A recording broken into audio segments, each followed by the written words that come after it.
Okay, we're going to look at how to find some trig ratios now for some actual right triangles.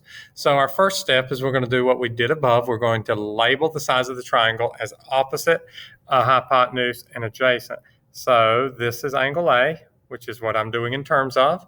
The hypotenuse is always the side across from the angle, so I'm going to call that side H for hypotenuse. Opposite is the one across from angle A, the one that does not include angle A. So that's O for opposite. It does not include an A. And then the adjacent is the one next to A. Always label your hypotenuse first, and then the opposite is the one across from the angle, and the adjacent is the one next to or that actually touches or includes that point that's part of the angle. Now, the next thing I need to do is I need to use the Pythagorean theorem to find a missing side. I know my opposite is 8. I know my adjacent is 15, but I do not know my hypotenuse, so I'm going to go up here to the side and do Pythagorean theorem. In this case, I can do 8 squared plus 15 squared equals c squared. This is probably a good time to bring up Desmos. So here we go.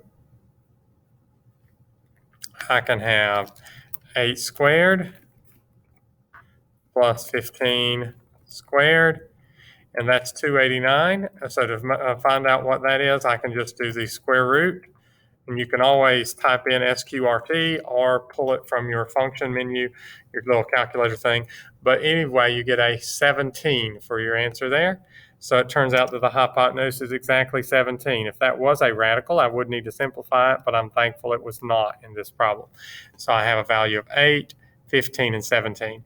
Now, the next thing is I'm going to use SOHCAHTOA to find the value of sine, cosine, and tangent. So I'm going to keep writing over here. Sine of angle A equals the opposite over hypotenuse. So opposite over hypotenuse is going to be 8 over 17. Then I'm moving on to cosine. We'll do it in a slightly different color. Cosine of angle A is I'm going to have the adjacent over the hypotenuse, so that's 15 over 17.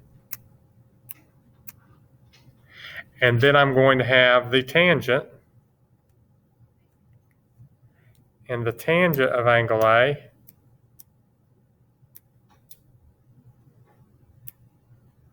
is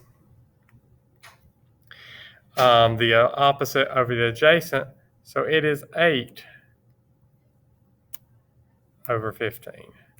So I'm basically using my SOHCAHTOA to know which numbers to use for which trig function. So that's why I said it's very handy to have that written down in a place, maybe on a note card or something that you can refer back to as you're learning how to do these problems.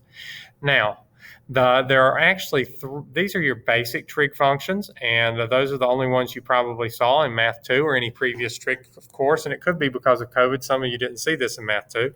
But you have 3 other trig functions that are basically called the reciprocal trig functions. So I'm going to write them over beside these.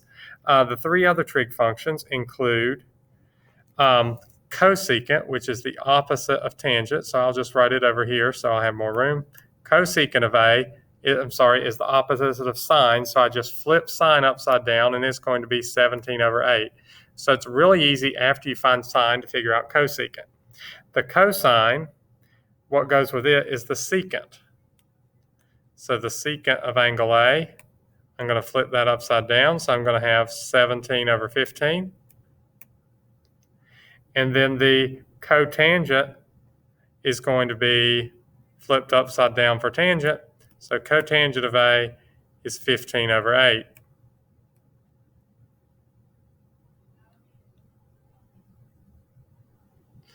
About ran out of room there, but it's 15 over 8.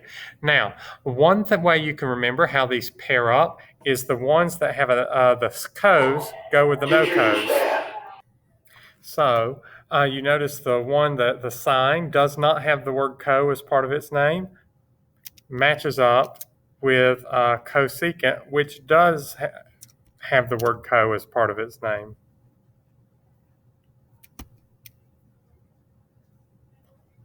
And then